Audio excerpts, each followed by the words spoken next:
Assalamualaikum. Alhamdulillah bisa ketemu lagi. Kita masuk ke bab 4, suhu dan perubahannya. Sebelumnya kita sudah pernah bahas kalau misalnya dari cair ke uap, itu kan air mendidih ya. Di suhu berapa? Betul, 100 derajat Celcius. Terus dari cair ke padat, dari air ke es gitu misalnya ya. Itu di suhu berapa? 0 derajat Celcius. Terus sekarang kalau misalnya kita mau masuk mall gitu ya, dalam kondisi pandemi ini kan kita selalu diukur suhunya pakai termogan. Di suhu berapa orang disebut demam gitu ya, yang nggak boleh masuk ke mall. Nah di bab ini kita bahas itu tentang suhu, terus cara ngukurnya gimana, sama akibat perubahannya. Kita sebenarnya bisa ngerasain mana panas mana dingin ya. Cuma masalahnya kalau misalnya kita mau bandingin dengan orang lain, dengan apa yang dirasakan orang lain, seberapa panas, seberapa dingin, itu agak sulit. Contoh misalnya kita habis mandi seger ya kan, terus pegang tangan saudara kita misalnya, itu kok rasanya dia panas ya. Nah ini kan memang relatif gitu. Sesuatu yang disebut panas, dingin, biasa, ini sulit kalau dibandingkan dengan menggunakan indera yang kita miliki. Percobaannya bisa lihat di halaman 135, yang kemudian kita bisa bahas dengan cara bandingkan antara ngukurnya pakai tangan kanan kita dan tangan kiri kita. Jadi suhu ini apa? Suhu adalah tingkat atau derajat panas suatu benda. Kalau dia semakin panas, derajatnya semakin tinggi. Derajat panasnya ini semakin tinggi dibandingkan dengan yang lebih dingin. Terus ini ada tulisan ya. Suhu benda yang diukur dengan indera perasa menghasilkan ukuran suhu kualitatif yang tidak dapat dipakai sebagai acuan.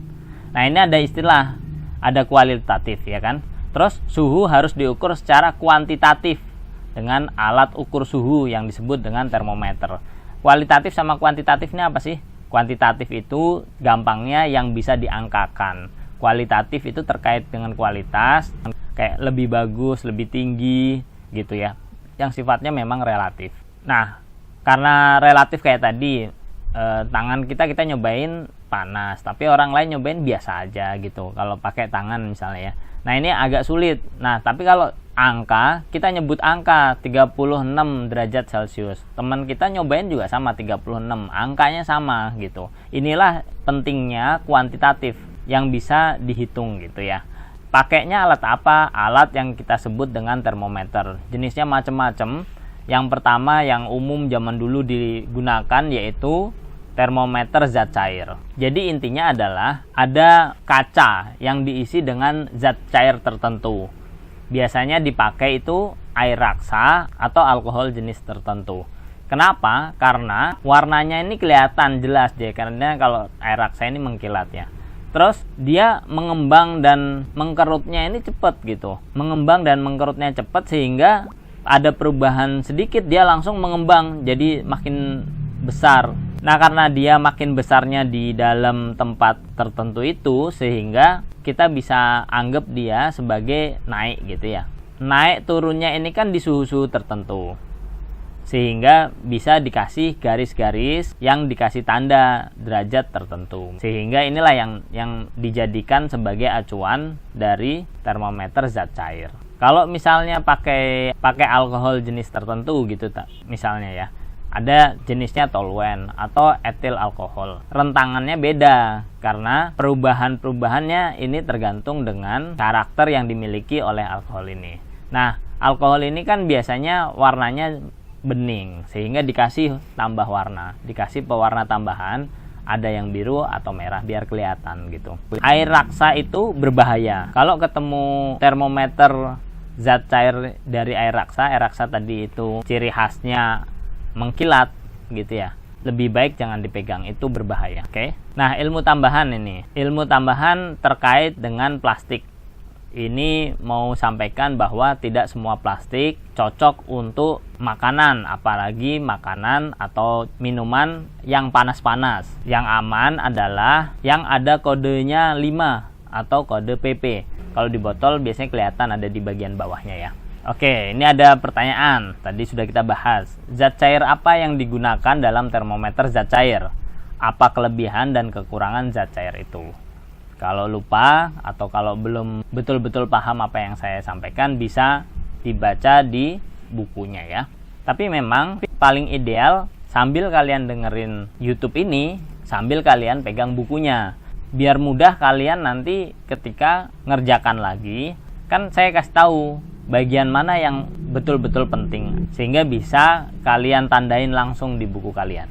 Gampang lah belajar dengan mengikuti YouTube ini.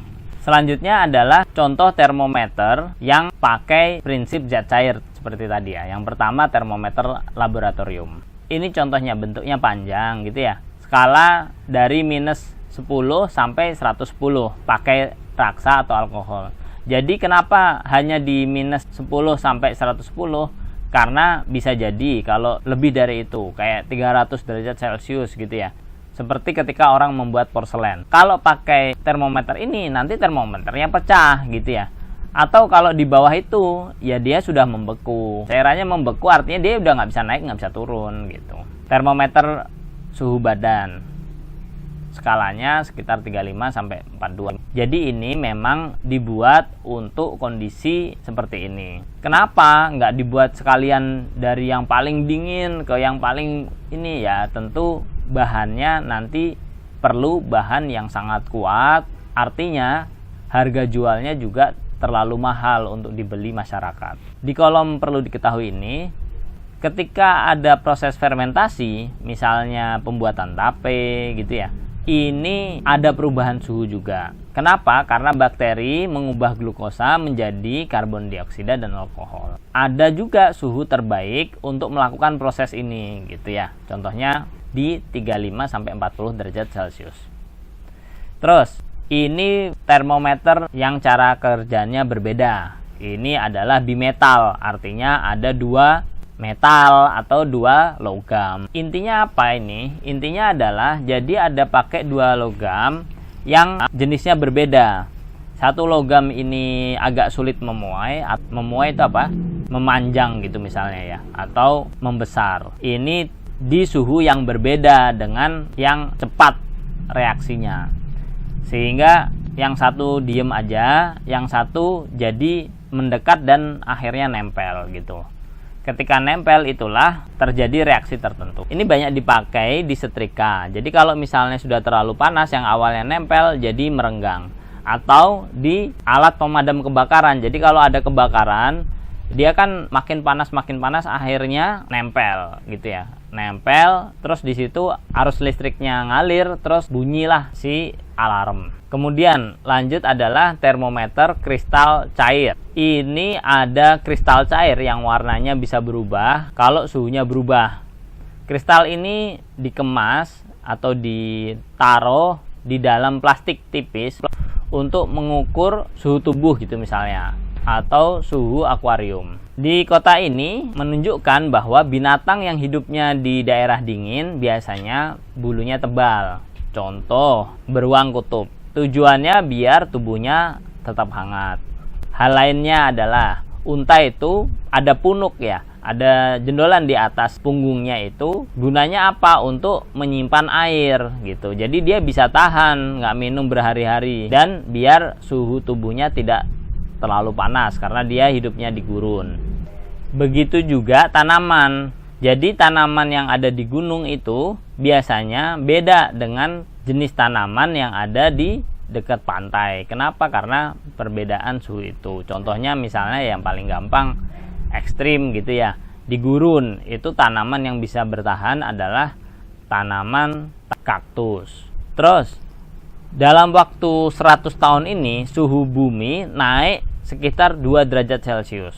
Ini kelihatannya kecil, tapi kalau sudah kita ngomong urusan bumi, ini jadi masalah besar. Contohnya, iklimnya jadi nggak tentu dan cuacanya jadi sangat ekstrim gitu. Terus misalnya tambah 2 derajat ini bisa yang awalnya -1 jadi +1, bener kan?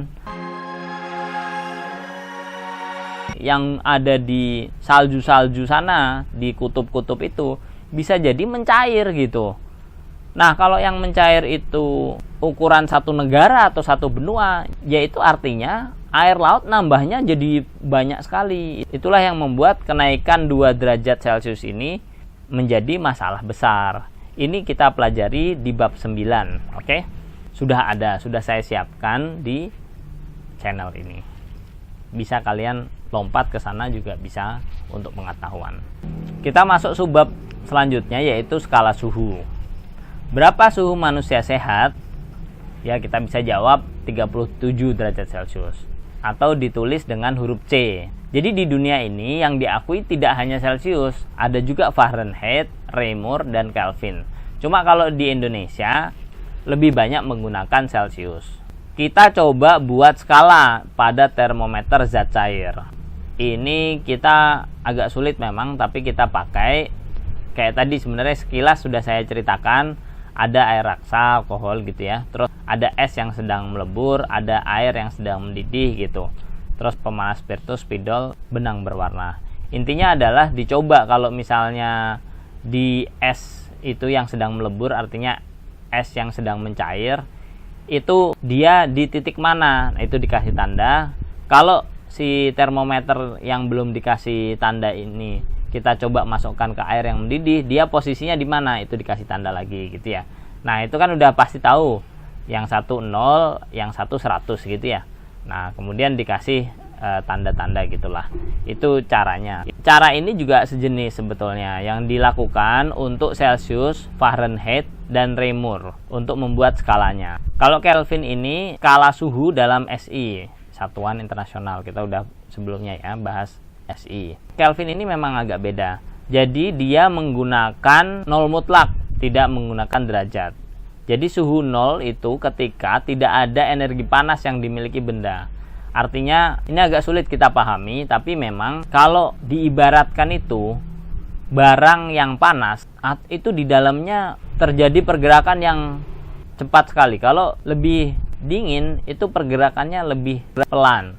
Sampailah dia betul-betul tidak memiliki energi panas, itulah 0. Kalau nanti kalian masuk teknik atau MIPA di kuliah, kalian akan membahas ini lebih dalam. Jadi kalau es itu di dalam skala Kelvin dia masih positif, dia nggak ada negatif, karena suhu 0 Kelvin ini bisa dibilang tidak pernah tercapai. 0 derajat Celciusnya itu 273 Kelvin. Oke, ini gampang, hampir sama dengan Celcius, tinggal ditambah aja dari Celcius ditambah 273. Kalau skala Fahrenheit dan Reaumur memang agak beda.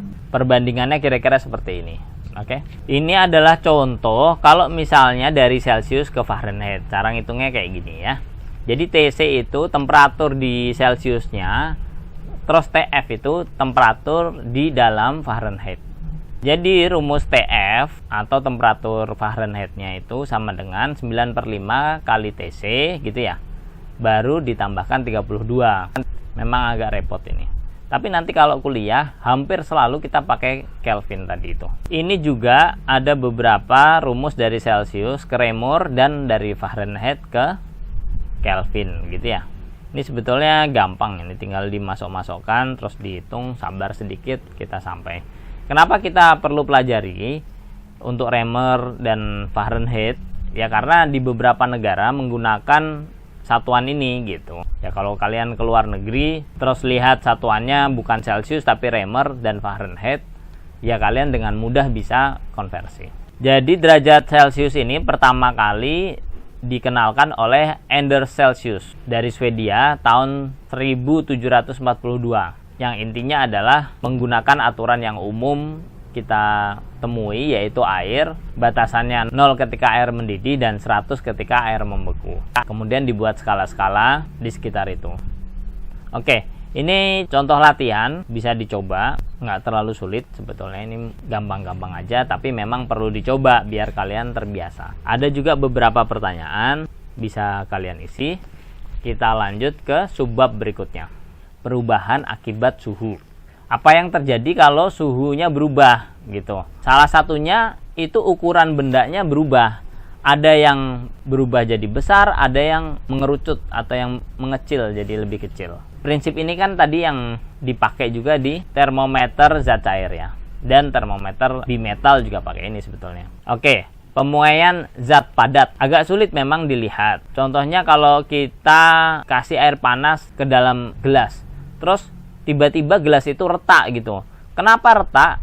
Ya karena sebetulnya si gelasnya ini memuai jadi lebih besar. Karena gelas ini tidak elastis, tidak lentur seperti logam, makanya dia pecah. Adakah pengaruh jenis logam terhadap panjang pemuaian? Jawabannya tentu iya gitu, tergantung jenisnya. Makanya tadi di termometer bimetal itu bisa dipakai karena dua logamnya berbeda, atau sebetulnya bisa aja dengan jenis logam yang sama, cuma biasanya dipakai dua jenis logam yang berbeda. Ini adalah percobaan, ada Musschenbroek. Ini alat bisa kalian pinjam di lab sekolah. Ini cara nyobanya. Kemudian kita coba nalar. Jarum-jarum penunjuk menunjukkan skala yang sama, yaitu 0. Bagaimana suhu dan panjang batang itu mula-mula? Awalnya kayak apa? Setelah pemanasan berlangsung, setelah dipanaskan, apa yang terjadi? Apakah hipotesamu diterima atau ditolak? Artinya kan diperkirakan dulu ini kira-kira apa yang bakal terjadi nih gitu. Terus bener nggak? Nah, kalau bener ya berarti diterima, kalau salah ya berarti ditolak gitu. Ini istilahnya. Ya, jadi pada umumnya benda itu akan mengembang atau istilah lainnya memuai kalau dipanaskan, dan nyusut atau mengecil kalau didinginkan. Ini nggak hanya panjangnya aja, tapi sebetulnya juga lebar sama tebalnya. Kemudian ini yang selanjutnya, yang tadi saya sempat cerita sekilas.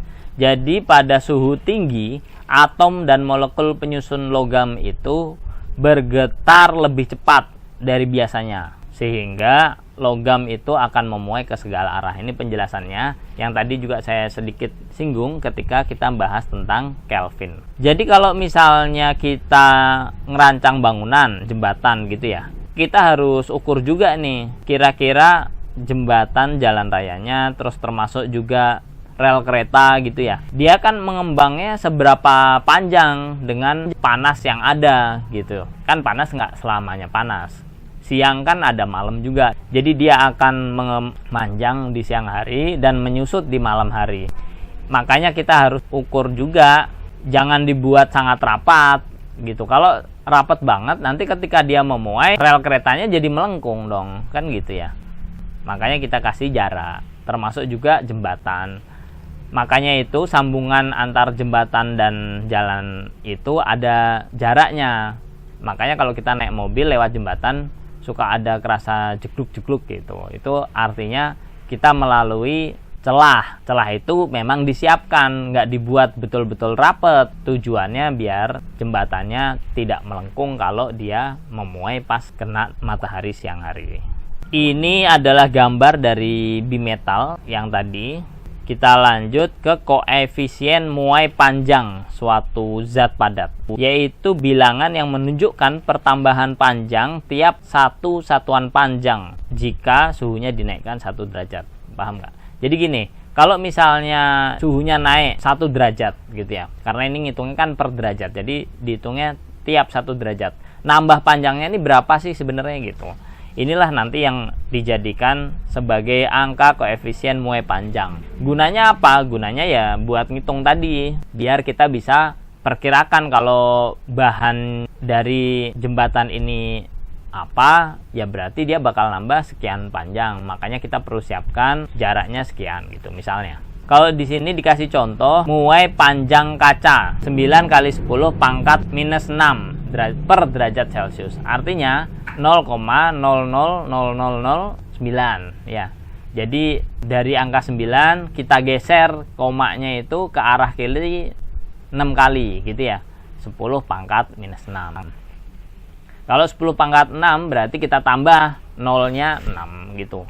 Tabel ini menunjukkan koefisien muai panjang beberapa bahan. Berdasarkan tabel tersebut, mengapa alat laboratorium menggunakan kaca pirek? Kenapa? Sederhananya ya karena kaca pirek ini dia nggak terlalu berubahnya signifikan. Dia bisa tahan panas, bisa tahan dingin. Artinya kalau panas dia nggak memuai luar biasa, kalau dingin juga nggak mengerut luar biasa, sehingga dia tahan untuk nggak pecah gitu. Terus kenapa nggak pakai aluminium atau tembaga yang dia jelas-jelas nggak pecah gitu ya? Pertama, karena dia mudah memuai, dia berubah ukurannya. Nanti kalau berubah ukuran, statusnya berubah juga dong. Sama satu lagi ya nggak bisa dilihat kan, kalau kaca kan tembus pandang.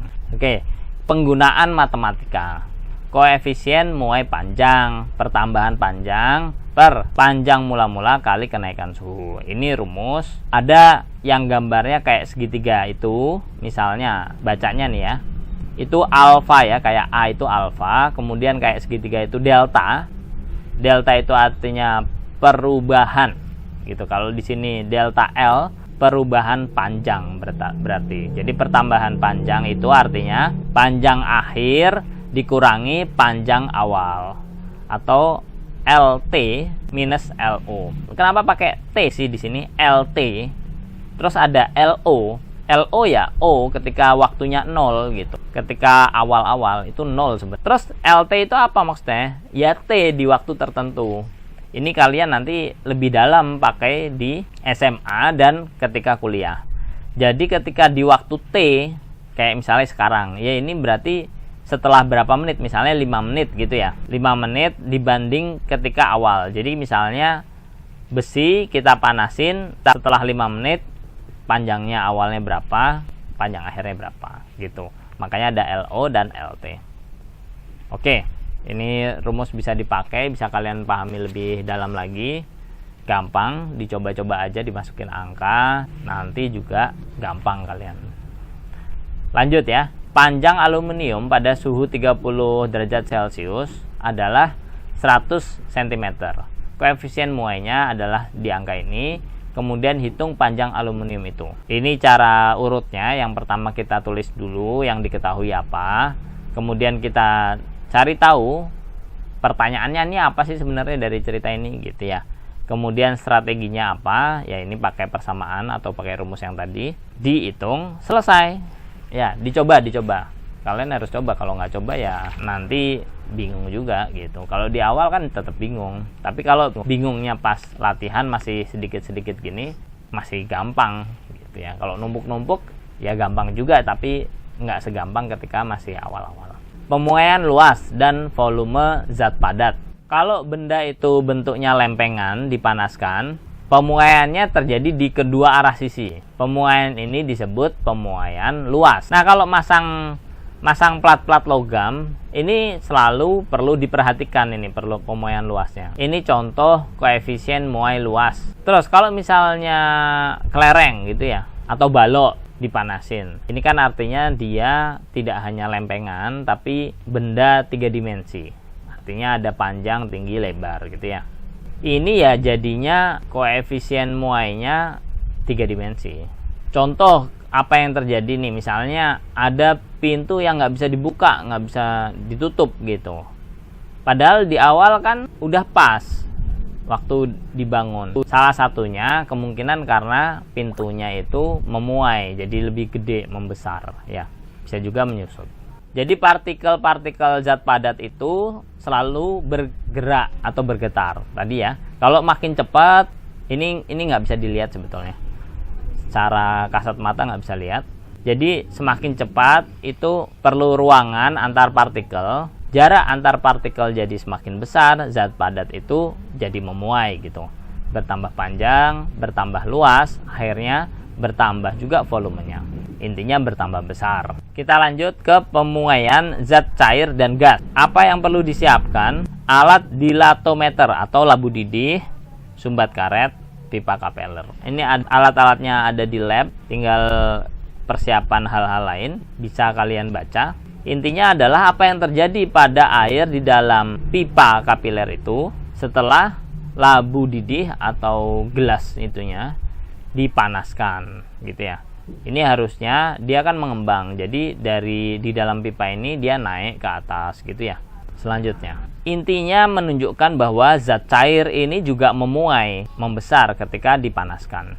Bahkan kalau zat cair ini lebih gampang lagi atau lebih cepat dan lebih gampang dilihat pemuaiannya. Gas juga sama. Kalau gas contohnya apa? Kalau misalnya balon udara, itu kan gas, dia memuai jadi lebih besar dan tentu lebih ringan jadinya.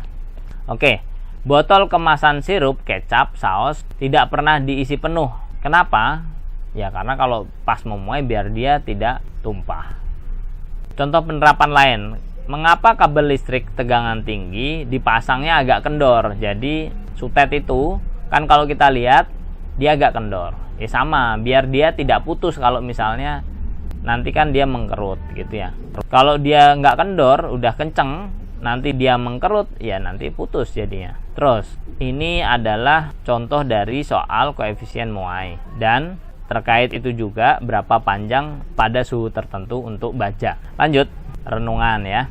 Berbagai macam zat yang ada di alam dapat diolah jadi berbagai alat. Tuhan menciptakan berbagai jenis logam yang dapat diolah jadi alat rumah tangga. Pemanfaatan alat ini harus mempertimbangkan suhu, karena kalau suhunya beda, butuh alat yang beda lagi. Lengkap sekali, Tuhan sudah memberikan manusia berbagai alat untuk memenuhi kebutuhannya. Sehingga kita memang wajib untuk bersyukur kepada Tuhan Yang Maha Esa.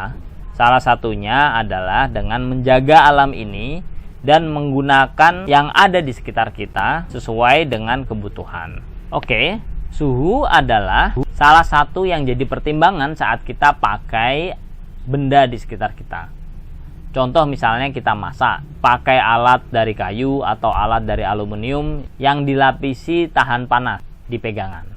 Penambahan suhu menyebabkan pemuaian, jadi dia membesar, baik itu benda padat, cair maupun gas.